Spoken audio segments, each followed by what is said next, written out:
Cabrini and Vittoria went to the New York Times publisher asking for him to write a piece about 5 points.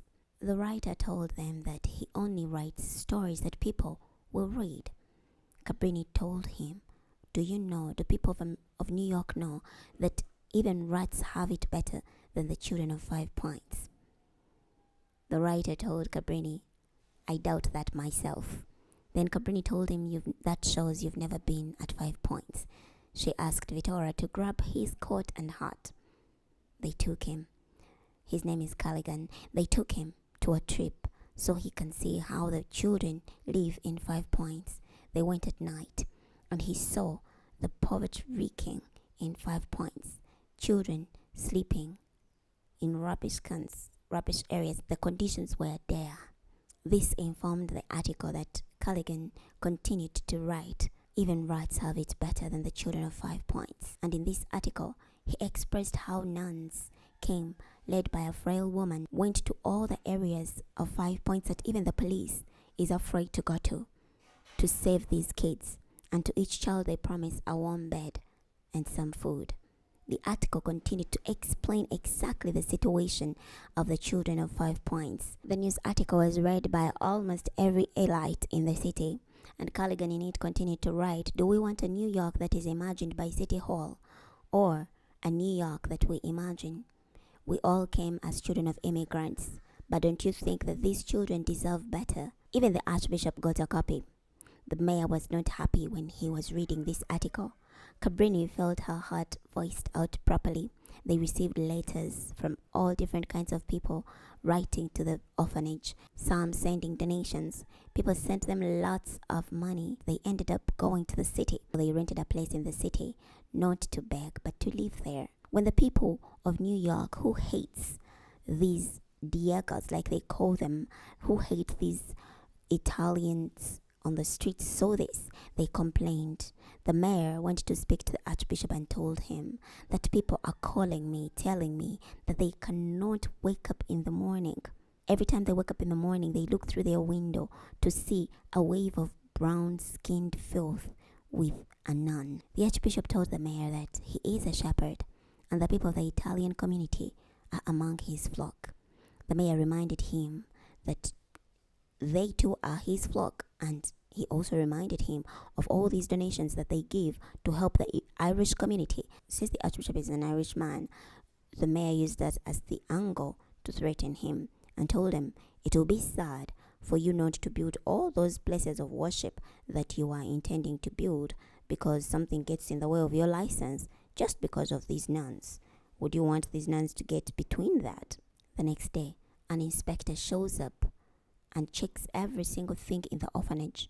He told Cabrini they have broken codes by overpacking the kids.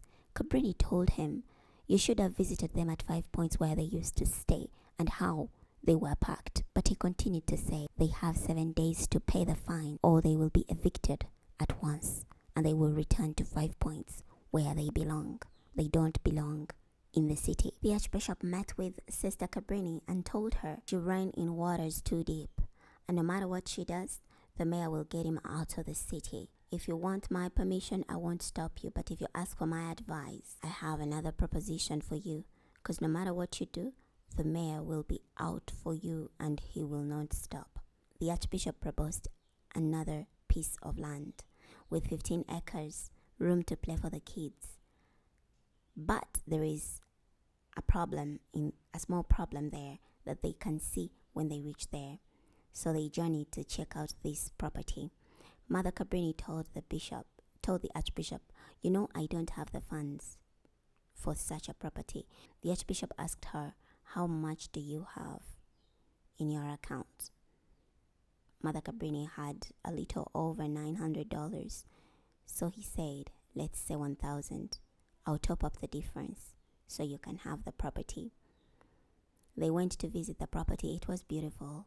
It was big and far out of the city.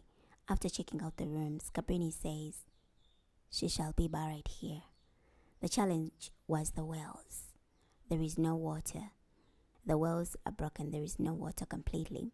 So for a meantime, they'll have to be getting water from the lake far away from the house until they find water. Cabrini told the Archbishop, if they failed to get water, it doesn't mean that we will fail. After occupying the property, the nuns set out to search for water. Cabrini came up with a plan of how they are going to be digging, how many meters they are going to be digging one after the other until they find water.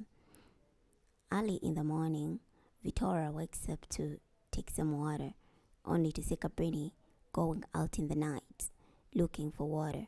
She's digging. Vittoria joined her, but then encouraged her that it's good for her to rest too. Paola and his friend decided to get some work.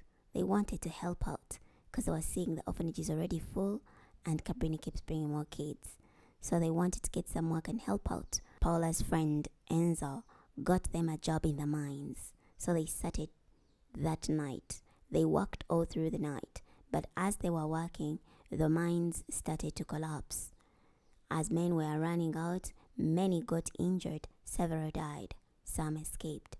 Paola kept looking for his friend Enzo in the hospital where all the victims of the mines were taken. It is the rundown hospital that Dr. Murphy is running in 5 Points. Dr. Murphy could not handle the level of the victims that were there. There were too many for one person.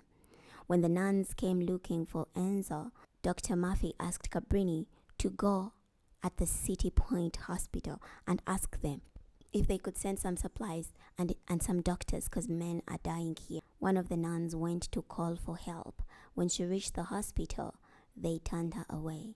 They told her no doctor was willing to come and treat the Italian people at 5 Points. Eventually, Enzo's body was laid at the veranda of the clinic. Many people were laying injured in the clinic. Enzo was found.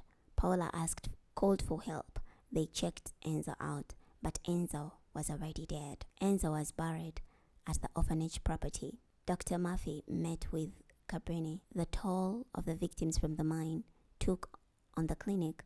The clinic is going to be closed and the owner will move back to Italy. Cabrini told him, we cannot close that clinic. We need it even if it's just a place to die. Dr. Murphy told her that he thought of her and he believes that she can save that clinic or she can take it on. Cabrini told the doctor that they live hand to mouth, bucket to bucket. How can she afford running a hospital? The doctor told her if all the people that were brought in, the victims of the mines, had been brought in at the city hospital, they wouldn't have died. Even Enzo wouldn't have died. And then the doctor left.